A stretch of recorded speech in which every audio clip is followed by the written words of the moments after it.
Et j'ai quand même réussi à filmer 30 minutes de rush pour un tag. Est-ce que je suis trop bavarde? Peut-être. Bonjour à tous, j'espère que vous allez bien. Je suis ravie de vous retrouver pour une nouvelle vidéo sur cette chaîne.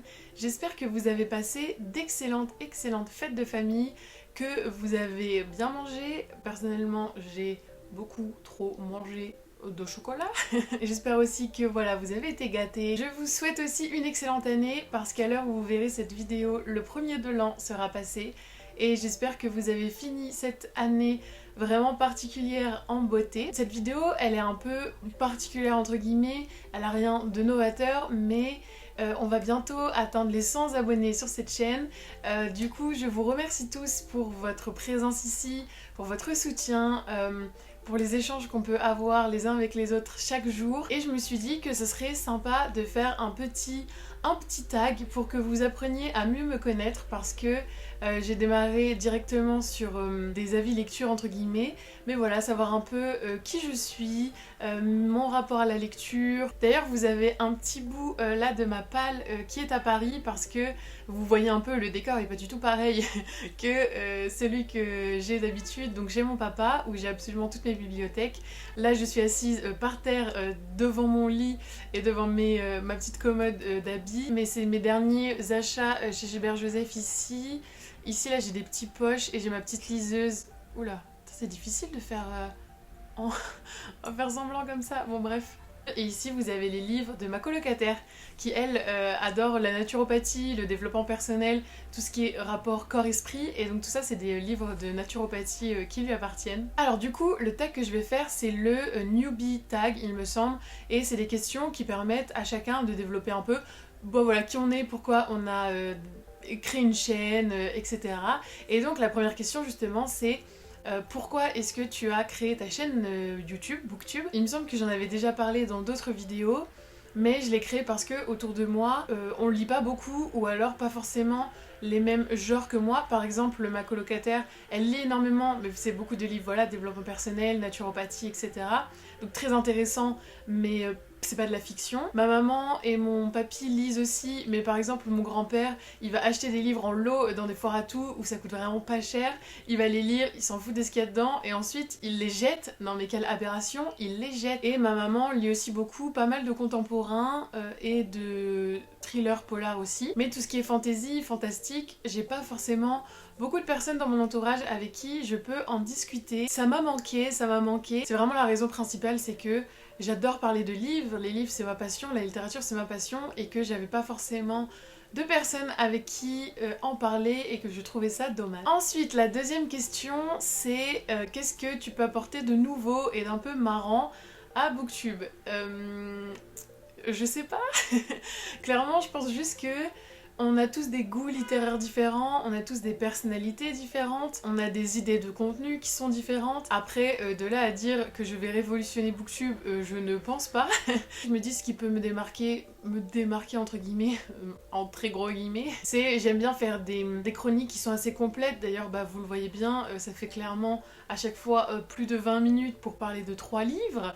J'ai du mal à juste dire j'aime bien ou j'aime pas sans développer. J'aime bien développer pourquoi j'ai aimé. Peut-être que certains penseront que c'est trop. Moi c'est ce que j'aime faire, j'aime bien vraiment parler en profondeur des livres, de ce que j'ai lu. Voilà, c'est ce que j'aime réapporter aussi avec ma modeste contribution à cet univers génial qu'est Booktube. La troisième question c'est qu'est-ce qui est le plus excitant à propos de cette nouvelle chaîne?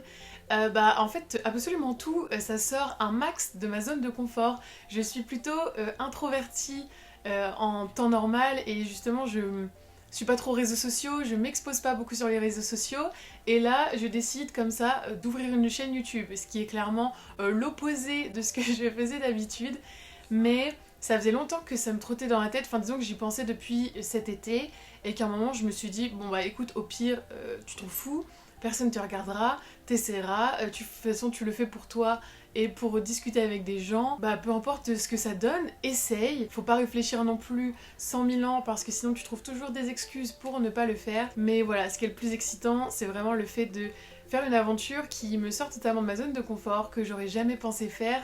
mais je suis vraiment ravie d'être ici et de pouvoir échanger tous les jours avec vous. La quatrième question de ce tag, c'est pourquoi est-ce que tu aimes lire? Alors je lis depuis que je suis toute petite, j'ai toujours lu. Quand j'étais petite à l'ancienne, c'était le Club des 5, Lapin Malin. En gros, tout ce qui était, vous savez, les petites bibliothèques roses, je lisais ça en masse, les chairs de poule et tout. Mais je pense que j'aime lire parce que ça permet de s'évader parfois d'un monde qu'on comprend pas beaucoup. Enfin, notre monde actuel est très complexe et il est complexe dans du positif, il est complexe dans du négatif. Ça me met trop de negative vibes dans la vie, alors que les lectures, c'est quelque chose qui permet de s'évader, de vivre 1 milliard de vies, d'apprendre sur soi, d'apprendre sur les autres. Je trouve que ça permet de découvrir des nouvelles cultures, ça permet de découvrir des histoires personnelles qui peuvent faire écho à la nôtre ou pas, mais qui permet de développer notre empathie. J'adore aussi tout ce qui est livre historique, et des fois c'est simplement juste pour le kiff. En fait, je trouve qu'il y a absolument toutes les émotions qui sont dispo dans la littérature, c'est fou. Si tu veux pleurer, si tu veux rire, si tu veux rêver, si tu veux frissonner, si tu veux avoir des crushs sur des personnages, en fait c'est dispo dans les livres et c'est hyper facile. T'es là, tu prends un livre, tu t'assois, ça ne demande absolument rien d'autre qu'un bon bouquin. C'est vraiment quelque chose dont je pourrais jamais me passer. Quand j'ai vécu aux États-Unis, j'avais pas de liseuse et je lisais beaucoup moins parce que j'avais pas envie de m'encombrer de livres et ça m'avait vraiment manqué. Je vois mes livres, je vois mes bibliothèques et juste je souris. Ça me donne de la joie. Avoir des livres m'apporte du bonheur, lire ces livres m'apporte du bonheur. Et cette réponse était beaucoup trop longue. Je ne sais toujours pas être concise. Alors, la cinquième question, c'est quels sont les livres ou les séries de livres qui t'ont amené dans la lecture? Clairement, les BD, genre les Picsou, les Tintins, les Astérix. On a chez mon papa une bibliothèque, enfin un meuble bibliothèque entier avec que des Picsou magazines, tous les Tintins, tous les Astérix.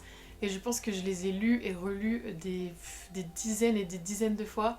Avec mon petit frère, on se faisait des cabanes, on avait chacun pioché 5 Picsou, on se mettait sous la cabane et on les lisait, on passait notre vie à faire ça. Et ça m'a appris à lire vite aussi, je pense. Mais après, dans tout ce qui est adolescence, où j'ai vraiment plus conscientisé mes lectures et un peu vraiment compris peut-être et vraiment accordé de l'importance à ce que je lisais. Il y avait les Twilight, bah évidemment. Il y avait les Twilight, il y avait aussi les Uglies, Pretties, je sais plus comment ça s'appelait. Ça m'a vraiment aussi pas mal marqué. Les Hunger Games, bah en fait les sagas de base quoi. Les mangas aussi j'ai beaucoup aimé. Il y avait les Carfuss Love.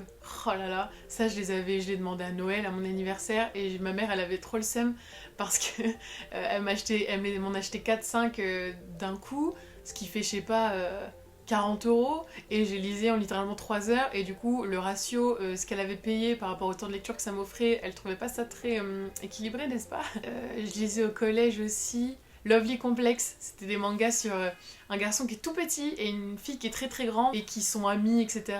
Et il va y avoir une petite romance évidemment au milieu, mais ça j'ai adoré. En plus je suis assez grande, je fais 1m76, du coup quand j'étais au collège j'étais déjà très grande, maintenant ça va par rapport aux autres garçons et aux autres filles, mais quand j'étais au collège j'étais déjà très grande, du coup je m'identifiais à fond à cette jeune fille très grande et qui complexait parce qu'elle était grande, alors que je suis loin d'être une géante. Mais rien d'original, ouais, j'ai suivi le move. Clairement, je suis une suiveuse. La sa sixième question, c'est bah justement quelle question est-ce que je poserais à mes youtubeurs préférés? Je pense juste ça serait si tu devais me conseiller 3 livres de ta bibliothèque, qu'est-ce que c'est? Genre vraiment 3 livres seulement. Mais en fait, ils me détesteraient pour poser cette question. Je suis pas sûre que ce soit une très bonne idée. Et après, peut-être des questions techniques. Quelle caméra ils utilisent? Quel micro ils utilisent pour que je puisse me procurer du bon matériel? Je leur demanderai pourquoi eux se sont lancés dans Booktube de base. Qu'est-ce que ça leur a apporté? Les challenges aussi, peut-être qu'ils ont eu au fil des ans pour m'inspirer de leur vécu, parce qu'il y a quand même des personnes qui ont réussi à créer de très belles choses avec leur chaîne YouTube. Je pense à Bulldop ou à Margot Liseuse. Ouais, ça m'intéresserait beaucoup de savoir ce que ça leur a apporté. Question numéro 7, c'est quels sont les challenges qu'on pense les plus difficiles à relever en créant une chaîne YouTube? Je pense que ça serait créer des contenus originaux et trouver des idées originales pour se démarquer, pour réussir à transmettre notre personnalité à travers ce qu'on fait, notre amour des livres à travers ce qu'on fait. Mais je pense que ça se construit petit à petit, forcément. On s'habitue à parler devant la caméra, on crée une communauté. Je pense qu'il y a un petit change au niveau du temps que ça prend, mais j'ai la chance de pouvoir m'organiser comme je veux par rapport à mon travail. Mais franchement, je ne demande que ça parce que j'adore. Ensuite, 8e question, c'est quand est-ce que tu as commencé à lire ?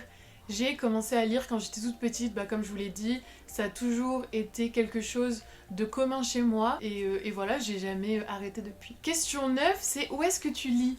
Alors, chez moi, je lis dans mon canapé ou dans mon lit le soir, en fait comme tout le monde. J'ai un petit studio en coloc, donc c'est pas comme si j'avais non plus plusieurs endroits où lire. J'ai pas d'endroit fétiche parce que j'ai pas aménager d'endroits particuliers pour lire. Je déménage beaucoup depuis plusieurs années, donc j'ai jamais pris le temps d'organiser un coin lecture dans un appartement dans lequel je resterai puisque je déménage énormément. Mais je lis absolument n'importe où, dans les transports, dans le train, peu importe. Ouf, j'ai des courbatures dans les jambes à force d'être assise en tailleur. Et dernière question, c'est quel type de livre tu aimes lire ? Alors je pense que du coup vous avez pu avoir un petit aperçu avec mes premières vidéos, ces 2 premiers mois de Booktube, mais je lis plutôt de tout, j'ai un style qui est assez éclectique parce que je trouve que c'est une des meilleures façons de ne pas avoir de panne de lecture et de ne pas être lassée d'un genre. Je passe vraiment d'un genre à l'autre très facilement. Comme ça je lis un contemporain, ensuite de la fantasy, ensuite je vais passer sur de la science-fiction, ensuite je vais lire un livre de développement personnel, ensuite je vais lire un classique. Parce que j'aime beaucoup lire des classiques, mais ne lire que ça, c'est souvent assez lourd. J'aime alterner ça avec un graphique. Je pense que quand même, si je devais dire majoritairement, je lis beaucoup de graphiques manga. Même si je vous en ai pas trop parlé encore sur cette chaîne, parce que j'aime bien vous parler des séries une fois que je les ai terminées, de pouvoir vous en parler dans sa globalité, parce qu'un tome de manga c'est tellement court qu'il y a souvent peu de choses à dire dessus. Je lis pas mal de science-fiction, un peu de fantasy, fantastique aussi, pas trop young adulte, plutôt science-fiction et fantasy adulte. Dark fantasy, j'adore. Je lis pas mal de contemporain aussi. C'est pas mon genre préféré, mais c'est un genre que j'adore lire pour couper justement entre les lectures de l'imaginaire. Je vais dire que ce seraient les 3 genres que vraiment je favorise et que si je pouvais arrêter le temps et pouvoir lire absolument tout ce qui existe sur Terre et avoir le budget de le faire aussi, je le ferai sans hésiter. Et voilà, c'était tout pour ce petit tag. C'est une vidéo un peu légère. J'ai préparé mon bilan et mes envies pour 2021, un peu le type de vidéo qui sort à cette période de l'année, que je vais vous sortir du coup la semaine prochaine. En tout cas, moi je suis ravie d'être lancée dans cette aventure Booktube. Vraiment, ça m'apporte que des choses positives au quotidien, j'adore. Je vous souhaite encore une excellente année. La prochaine fois que je tournerai, ça sera probablement en Suède parce que je vais en Suède le 5 janvier voir mon petit frère. Donc je m'essaierai probablement à ce moment-là à l'exercice du vlog que j'ai encore jamais fait. Mais je pense que ça peut être sympa parce qu'on va visiter le Grand Nord, notamment on va aller en Laponie, se cailler les fesses sous moins 20 degrés, hein. Mais on va aller à la chasse aux aurores boréales notamment. Donc ça, je pense que ça peut être vraiment hyper sympa de vous partager ça et de s'essayer à l'exercice du vlog, parce que j'adore en regarder, mais du coup j'en ai encore jamais fait. Je vous remercie encore 1000 fois pour votre soutien chaque jour, je vous remercie d'être présent sur chacune des vidéos, et je vous souhaite encore une excellente année 2021, j'espère qu'elle vous apportera du bonheur, de la santé, de l'amour, de la joie, et toujours d'excellentes découvertes livresques. À la prochaine. Je pourrais faire un signe de ralliement genre bienvenue sur le Faucon littéraire.